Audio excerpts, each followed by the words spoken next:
Subscribe to Color Frames.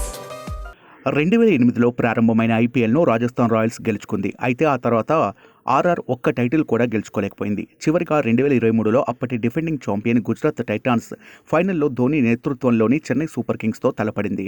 చివరి వరకు ఉత్కంఠగా సాగిన ఈ మ్యాచ్లో చెన్నై గెలిచి 5వ టైటిల్ను ముద్దాడింది.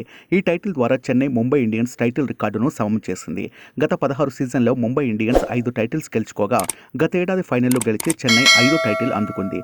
కాగా ఈ ఏడాది ఐపీఎల్ సీజన్ ప్రారంభానికి సమయం దగ్గర పడుతోంది. మార్చి 22న ప్రారంభమయ్యే ఈ సీజన్ కోసం ప్రేక్షకులు ఆతృతగా ఎదురుచూస్తున్నారు. ఈసారి ముంబై చెన్నై మధ్య భీకర పోరు నడిచే అవకాశం ఉంది. ముంబైకి హార్దిక్ సారథిగా ఎంపికయ్యాడు.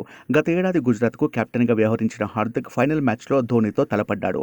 అయితే ఈసారి హార్దిక్ ముంబై లాంటి పటిష్ట జట్టుకు సారథ్యం వహిస్తుండటంతో ఇరు జట్ల మధ్య జరిగే ప్రతి మ్యాచ్ ఆసక్తిగానే సాగుతుంది.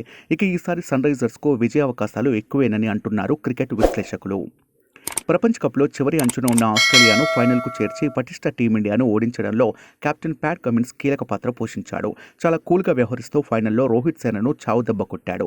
ఒక దశలో లీగ్లోనే వెనుతిరుగుతుందనుకున్న ఆస్ట్రేలియా ఫైనల్కు రావడం, ఆ పోర్లో మ్యాచ్ ఆసంతా వన్ సైడ్ కావడం ఆశ్చర్యం కలిగించింది. ఆసీస్ ఆటగాళ్లను ఒత్తిడికి గురి కాకుండా కమిన్స్ అద్భుత రీతిలో కెప్టెన్సీ చేశాడు. ఈ నేపథ్యంలో హైదరాబాద్ జట్టు అతనికి భారీ ధర వెచ్చించి దక్కించుకుంది.